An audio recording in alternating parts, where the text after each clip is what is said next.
1. I have this story from about a year ago when I went to my city's annual Comic-Con. At the time I am writing this, I am 18 years old, and I'm pretty sure my cosplay days are over because my mom thinks it's weird I like going to cons and dressing up, and she hates all the creeps that attend. Anyway, into the story. So about a year ago when I was 17, I went to my annual city Comic-Con. I have gone for the past 2 years and always loved seeing all the different costumes, booths, and vendors. I was mostly there for the cosplay. It's always been amazing to see what people can come up with when making their costumes. I was going with a friend of mine who was obsessed with Star Wars, and he was going as a last-minute Luke Skywalker. But he was running late because he was still trying to make his boots fit correctly, and I was already at the con waiting in the commons of the convention center.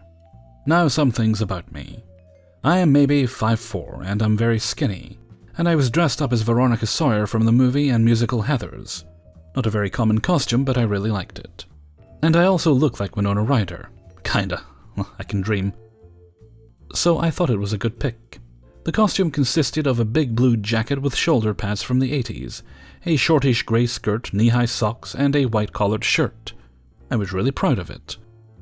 I also had a huge blister under my cosplay on my shoulder. I burned myself that morning when I was curling my hair for the con. I still have a scar. This is important.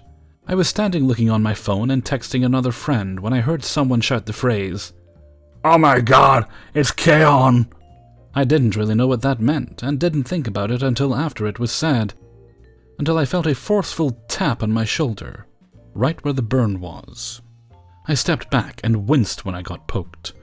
I then looked up to see this big dude with what I can only describe as a top hat fedora looking down at me. He had a brown shirt on with some character on it from an anime, baggy brown and black pants, and the start of a neckbeard that was blonde and orange. He didn't smell, but he did not have any preference for personal space at all. He was about 6 feet tall and was only a few inches from me. Looking down, smiling intently. I had no idea what to say to this guy. I looked around, then back at him, trying to figure out if he was talking to me or if he just wanted me to move out of his way. I then stepped back to let him pass, and he moved closer to me. Before I could ask him to move, he opened his mouth and said, "You even flinched like Yui, you're adorable, I really want to hug you right now, can you flinch again?" "Excuse me?" I said in total bewilderment. He then stepped closer to me and bent down to look at my face way too closely for comfort. "You don't sound like her though, and the skirt is all wrong, it needs to be shorter, and your hair is too long," he said just as quickly, but now he was looking me up and down with a squint like he was disapproving my outfit, as if he was some cool dude in an anime. I then realized he thought I was some other character and explained to him that I wasn't this Yui character, and how I was supposed to be from the Heathers musical and movie.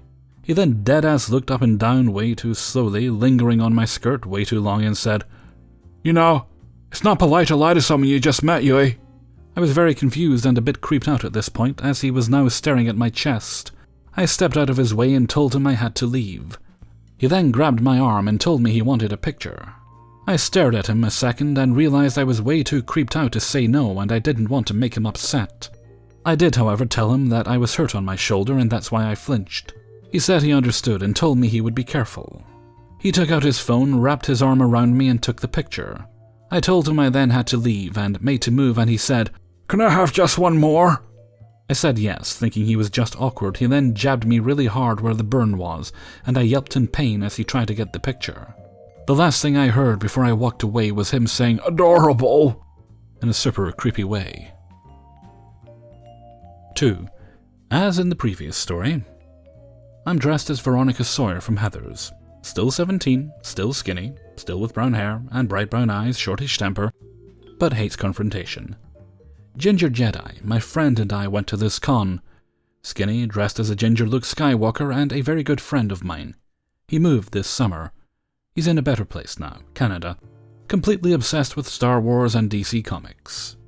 Now our Neckbeards, Jogbeard, the main beard of this story, bit of a creep, Starbeard, liked talking to Ginger, though I should name him Beardpod, the group of Neckbeards that Jog and Starbeard were a part of. Now this takes place a few days after the burn poker incident, and the burn has healed up a bit so it hurts less. I drove my friend Ginger Jedi down to the con with me so we could hang out, see more cosplays, and possibly buy some commissions. I also knew someone entering the cosplay contest and wanted to see it. Anyways, Ginger Jedi and I had been at the con for a while now, about 3 hours, and we wanted to get food at the food court in the mall 2 blocks down. We decided to walk there. We didn't think it was a bad idea. There were other con-goers walking around the area, so we wouldn't stand out too much. Plus, the mall had a Panda Express, and I am a sucker for the orange chicken. It was also in the middle of summer, super hot out, so I took my big blue coat off when walking outside.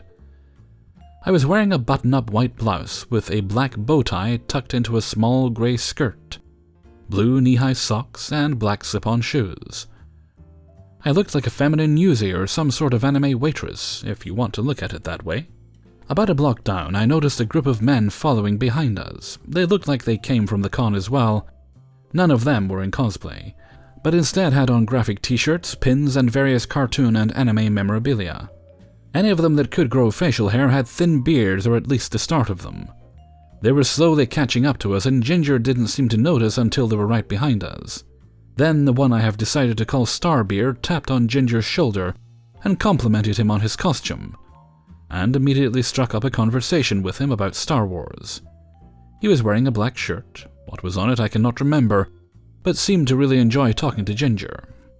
I walked next to Ginger, not really listening to the Star Wars debate, instead noticing the rest of the beards behind us. I didn't mind them much at first, but when they were walking dangerously close to my backside, I started to keep my eye on them and walk a bit quicker. I noticed one in particular kept looking at my skirt and talking to his friend. This made me a bit uncomfortable, so I walked ahead of the group of people, trying not to look rude or like I had seen them. I don't like confrontation when things make me uncomfortable. Plus, I couldn't really prove they were doing anything wrong, so I just thought I could get some space in between me and them. Yet this plan didn't work the way I hoped. Of course it didn't. I heard him before I saw him, breathy puffs of air growing louder and louder until he was right behind me. He arrives, like a train chugging behind me. Jogbeard came up behind me before I could really understand where the raspy breaths were coming from. He told me to wait up for him, so not wanting to be rude, I did. I looked at him and saw it was the same dude who I thought had been looking at my skirt, and I was a bit startled and a tiny bit irritated. He said thank you for waiting for him and asked what I was dressed as. I told him I was Veronica Sawyer, but I left my jacket because it was hot. He said he didn't know who that was and told me he thought I was supposed to be a schoolgirl, and that he thought I looked, I kid you not, kawaii. I could kind of understand the confusion and didn't hold that against him, but still cringed inwardly at this statement. I thanked him and wanted to walk away, but he kept staring at me and I didn't know if he wanted to say something. He then did the quick eye glance that people do when they don't want to look like they're looking at parts of your body, but they are. I decided to leave when he hit me with this. So are you single? Because you have really nice legs and skirt. Do you do dances? Because my friend really wants your number. I didn't even know what dances meant. I stared at him for a solid 5 seconds and I said, I hate dancing, without thinking, not even answering the rest of his questions. He did a weird smile at me, trying to be cute, I think, and said he took it as I must be single and meek, and I just haven't met someone who could make me dance like he knows I can. I still shudder at that line to this day. I then tell him as nicely as I can I am not interested in a relationship, and that I had just gotten out of one, and that I didn't want his friend's number. He looked offended, and I walked quickly into the doors of the mall before he could say anything else. So much for being polite. He went walking back to his friends, and I met back up with Ginger and we got to the food court. After we got our food, I saw the pot of beards walk into the food court, Jogbeard looking sullen and irritated. I knew he saw me and made sure to look away when he saw me. They ended up sitting a few feet away from Ginger and I, but that's for another story. 3. So I've been cosplaying and going to conventions since I was about 13 years old. And I was a pretty stupid kid. My social awkwardness was non-existent and it got me into plenty of awkward situations that I never really learned from. When I was 15, I attended a con with a close friend from high school, who I had been going to cons alone with up until this point. For some reason, our overprotective parents trusted us to go by ourselves to these conventions. But to their credit, my friend had a really good head on her shoulders and knew what was right from wrong. Unfortunately for her, I'm an idiot. At this con, we both felt like we were old enough to split up because at the time we were both into different things, and we had events we wanted to go to that the other wasn't interested in. This led to us being separated for the majority of the time. This is where I met the Neckbeard. He was roughly 30 years old and was also dressed up in cosplay.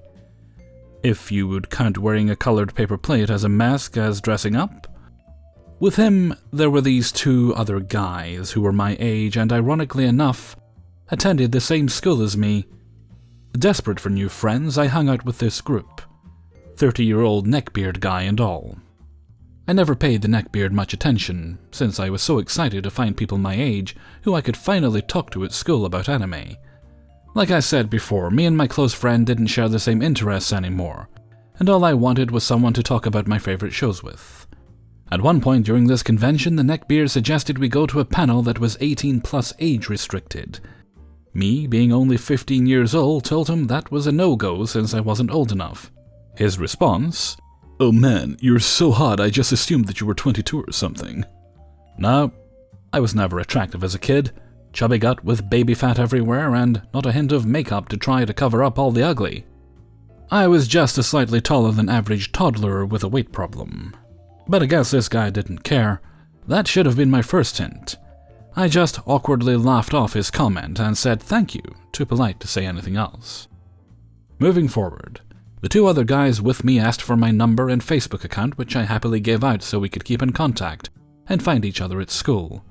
By extension, this meant Neckbeard got my info too since he was right next to us. I didn't think it was a huge deal. After the convention was over, I was added to Facebook chat with all of them. Once again, I didn't mind because the two guys who went to my school were in it, and it was an easy way to talk to them. Almost immediately, the Neckbeard private messaged me, asking me out on a date. Once again, I stressed that I was 15 and he was 30. Not knowing how else to respond, I said, "Haha, yeah, maybe," hoping that it was just one of those things that gets forgotten and nothing is ever planned. But I was wrong. Not even the next day, he was asking me what time would work out best and what movie we should see together. I panicked, not wanting to actually be alone with this 30-something Neckbeard. And I said probably the best excuse a child has, "Sorry, my mom said no." His response, "I know you never date online, you're too cool of a girl for that. Honestly, you must have guys at school falling all over you. Well, I'll just have to get to know you better and hope that no one takes you first." He would say stuff like this constantly. He would throw in gross statements in the middle of group conversations like, "Oh man, you're such a cool rocker chick.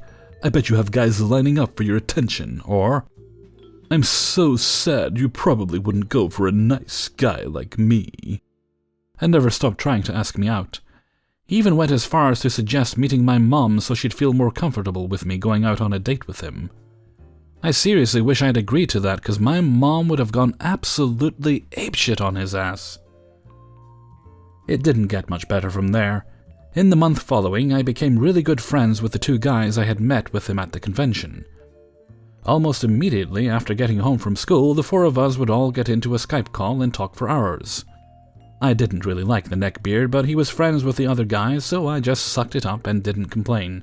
One day I remember just chilling doing homework while I was in the call with them, and out of nowhere, the Neckbeard cuts off whoever was talking to ask me, "What color underwear are you wearing right now?" Of course, I attempted to laugh it off and do my best to change the subject. I tried to brush it off as one of those "lol, so random" moments. But not even 10 minutes later, I hear my friend in the call go, "Dude, that's fucking gross!" And he was actually upset, something I'd never seen. I learned much later that the guy was masturbating in the call and texted my friend to tell him all about it. Not long after, we all went to another convention in the same area. I hadn't seen the Neckbeard during this convention, despite his constant messages asking me where I was and when we could hang out. Unfortunately for me, I wasn't able to keep him away for long. The convention was at a hotel, and I decided that I wanted to take advantage of the pool. So me and my friends all went separate ways to put on swimsuits.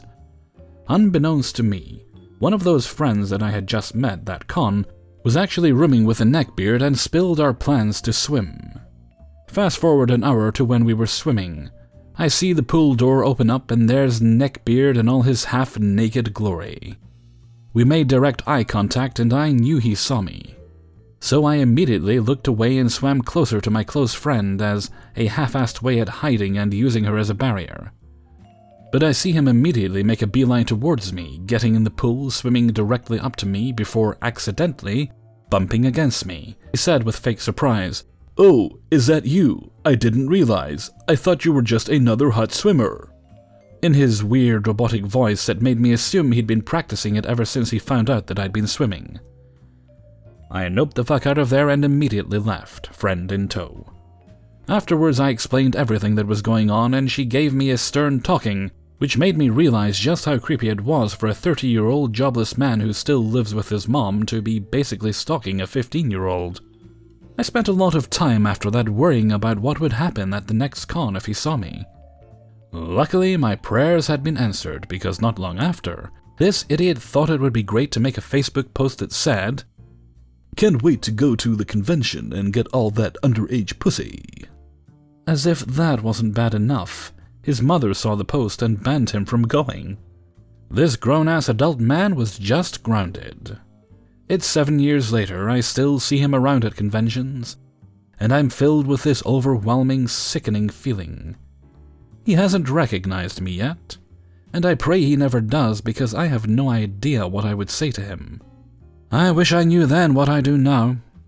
I had no idea what a neckbeard or a nice guy was, and I was too polite for my own good. I had no idea how to say no, and I feel like all of this could have been prevented. 4. My husband, Dean, 23, has 3 brothers, 2 older, ages 30 and 26, and 1 younger, age 18.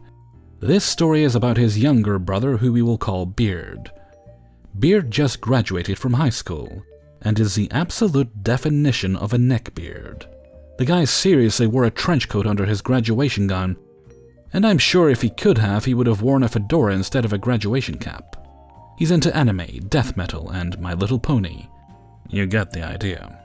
Beard has always had a thing for me ever since I met him. I was 18 at that time and he was 15, but that didn't seem to bother him and he would constantly make flirtatious remarks towards me, despite me being his brother's girlfriend. He would often comment on my body, telling me that a woman with your figure deserves to be worshipped like a goddess, and that if Dean wasn't cutting it for me, he was happy to fill in the gaps. I ignored him, thinking that he was just a kid trying to seem cool. It only got worse. Dean and I got married after only dating for 6 months. Crazy, I know. I had just turned 19 when we got married. Beard was not happy about this. He was constantly telling Dean that it wasn't too late to leave me and that I was too good for him and deserved better. Dean was used to his brother, so he just brushed him off. Beard went crying to his mommy. Enter crazy mother-in-law Joan. Being the youngest of her children, Beard was babied by his mom for all of his life. So when he went crying to her, she immediately started in on Dean, telling him that he should give me to Beard. What?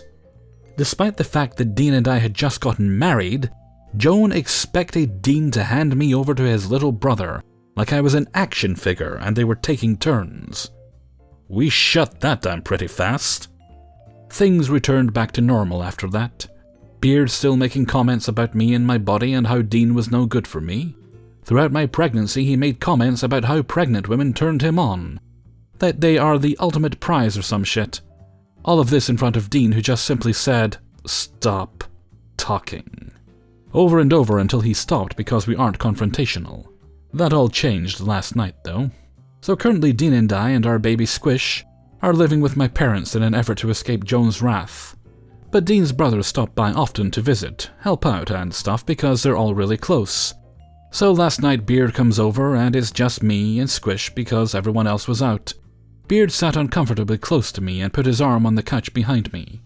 My eyes practically started watering from the smell coming off of him. "Where's Dean? It's not very nice to leave such a beautiful woman alone." "He's out, and I'm not alone. Squish is sleeping in our room." He said, and turned his attention to the TV. We sat in an uncomfortable silence as we watched TV. I caught him staring at me every so often and playing with my hair. After a while, he took a deep breath, closed his eyes, and turned to face me. "Can I be honest with you?" "Oh, gods, sure."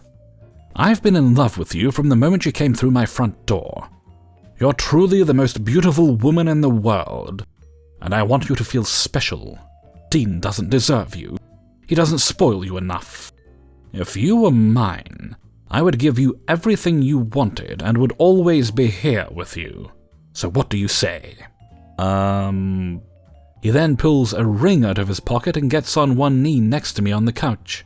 "Marry me, OP, please! Make me the happiest man alive! Marry me!" Dean must have shown up sometime during his speech because he pulled Beard up by the back of his trench coat and turned him around so they were facing each other. "What do you think you're doing?" "I'm saving her from you. You're not good enough for her, and she deserves better." Dean, still holding onto his coat, proceeds to push Beard to the door. "I don't want to see you here anymore. Opie is my wife, understand? She is mine. You will never get her, ever, understand? Never." Dean slammed the door behind Beard and turned to me before joining me on the couch. Beard called a couple times and left voicemails apologizing to me while still being creepy and calling me a goddess. After the third call, Dean threatens to call the cops, which seemed to shut him down. In conclusion, Beard is no longer welcome at my parents' house or around me, and Dean standing up to him, the way he did, may have been the single sexiest thing he's ever done. Sorry, Beard, you're never gonna get me. 5. Today, my friends, I'll share the tale of our old neckbeard, Creepbeard, who enjoyed nothing more than making women behind the bar uncomfortable, and ruining my plans of doing nothing on my days off. The characters are as follows. B. Blue, me. C. Creep, Creepbeard. H. Haley, sweet little waitress. M. Marie, manager. J. Joe, one of the guys from the kitchen. Let's get some backstory out of the way. I'm a guy, I work as a kitchen porter. For those of you who don't know what that means, I clean the plates you eat off of. Sometimes I make some desserts, and some nights I help behind the bar. Creepbeard hadn't been working there long enough to know that I sometimes help out behind the bar, as it's only something I do when the managers can't get anyone else to cover. I remember it like it was yesterday. I was meant to be enjoying the final days of my holidays, thinking of anything but work, when I got a message from my manager asking if it would be possible for me to cover for someone behind the bar. One of the girls had called in sick for, at the time, unknown reasons. And me, being unable to say no to anyone of authority at this point in my life, had agreed. And so I got ready and headed into work for what I expected to be an ordinary night. Oh, how wrong I was. Upon arrival, I immediately got pulled into the back of the kitchen by M, who thanked me profusely for coming in. "Thank you for coming in. I know you're supposed to be on holiday, but I wouldn't have asked if there was another choice." "No problem. So, are we going to be busy tonight? Why did the girl not come in? Is she okay?" "It's a weekday, there aren't a lot of bookings, so I don't imagine so." "So why am I here?" "I'll be upstairs doing paperwork. The other manager hasn't done them for the past 3 nights, so I'll need to catch up with them.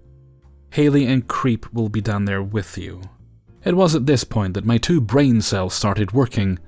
See, despite being mainly in the kitchen, normally doing my own thing, I had heard that C was a little... well, he was an odd one. He had a habit of flirting with the girls he was on shift with, and annoying the hell out of the guys. He had a soft spot for H. Now H is a year younger than me, and given that until she joined I was the youngest crew member, plus she's a sweet girl, I'm very protective of her. She's like my younger sister. "And so you want me to keep an eye on Creep?" "Yeah, basically. I'm really sorry." I nod. "Okay. I didn't have anything planned for tonight anyway." I left the kitchen and changed into my uniform for that night and got myself settled behind the bar, joking around with H and cleaning up the bar as it was actually quite dead. We were having a nice time when the world seemed to stop. Time paused as the ground trembled beneath our feet. C was near. Now C has most of the typical neckbeard traits. I have seen him wearing some anime shirts. He does have an interesting smell, which reminds me of sweat, lynx, that's Axe for our American listeners. And something else I couldn't quite place, but it wasn't a horrible smell, it just wasn't nice. He used to have a neckbeard. He then tried to turn it into a goatee and none of us knew what to think. And there was the general attitude of, All women should love me, and all men should perish. I was behind the counter, cleaning something because I like to keep myself busy instead of just scrolling through my phone, when I heard him speak. Good evening, my dear Haley. How are you today? Hi, Creep. I'm doing okay. How are you? All the better to be working with you tonight. Thank you? I get up from behind the counter. Hey, Creep. He looks confused. Blue, what brings you out from the kitchen? Oh, I'm meant to be on holiday, actually, so I was brought in from home. Marie wanted me to help you guys out tonight. He looks me up and down. I see. Then he goes to change his uniform. I looked at H, who just shrugged at me, and I continued to find odd jobs to do. Sometimes J would come out and talk to us if he got bored in the kitchen, and C stayed relatively quiet for most of the night.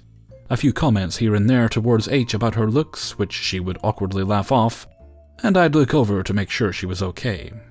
Then the close rolled around, as it had been dead that day, and we served maybe 5 tables since I started, so we began to close down early. M had finished the paperwork she needed to catch up on, and was still upstairs doing what I'll assume was that night's paperwork, and as such, we figured she wouldn't be too long. Now, I'm a smoker, and by this point I hadn't been out for one since before C had arrived, which was about 4 hours ago from that point. So I went to H and let her know I was going to jump out for a smoke, and if she had any issues with C, then she can come out to get me, or go to J. She said she'd be fine, and let me go free for a few minutes while I feed my nicotine cravings. I didn't even get to finish my smoke before C's scent surrounded me, and I suddenly felt eyes on me. I blinked and turned to see C staring daggers at me. Can I help you? I know why you're here. To have a smoke. Well done, you figured it out. No, I know why Marie wanted you to cover tonight. I'm rolling my eyes because nobody else would. Because everyone knows you have a crush on Haley, and are here to ruin our relationship. I was surprised by this. Again, I knew he was a little weird before this encounter, and just chalked up everything I heard about him to, well, him being a little weird. I didn't want to assume that just because he looked like a neckbeard that he was one. Your relationship with Haley. Correct me if I'm wrong, but I'm sure she's got a boyfriend. That doesn't matter right now. Stay away from my girl. He got rather close to my face as he said this. I think he was trying to be intimidating. Unfortunately, it wasn't working. I'd been working at that place too long for anything like this to bother me. I'd had to deal with drunk customers and much more aggressive staff than him being a fucking moron. Alright, first things first. Haley is not into you. You make her and the girl I'm covering for very uncomfortable. And yes, that's why I'm here. Secondly, I have a boyfriend, you idiot. Haley is like my little sister, and I do not appreciate you making her uncomfortable in her own workplace.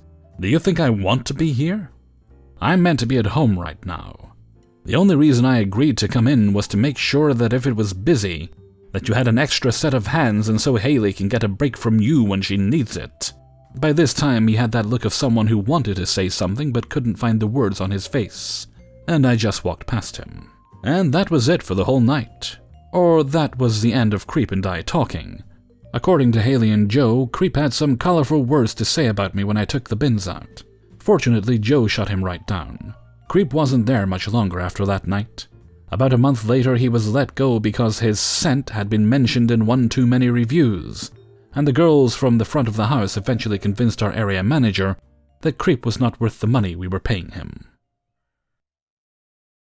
Hey everybody, Hellfreezer here, and thank you very much for listening to Neckbeards in the Wild, number 29. And thank you very much to everybody who allowed me to use their stories in this video. Before I forget, I realize I have one more from the videos I took down still to put back up. It actually slipped my mind. I will try and get it up at some point this week, so it's there for those who want it. And, right, okay, I believe that bird that was cawing has hushed up now. Is that the word cawing? You know, when it's practically screeching? Nah, anyway. That's fine. Audio done, recorded. Excellent. Just to edit. But I will do that after I have a good night's sleep. Or a good day's sleep, technically. Okay, I'm going to keep this brief. It's the weekend. I'm sure we'd all like to kick back and wiggle our toes and whatever else. I will be watching stuff, and I'll be going over the new computer because I've had a few cases of it freezing. I managed to improve the performance a bit, but there was an issue where it froze playing L.A. Noire VR, earlier tonight, and I had to restart. That's a really buggy game though, so that might be a factor, but still I don't think it should be doing that. Anyway, with that I'm going to head off for now, so until next time, thank you very much for listening, and take very good care of yourselves.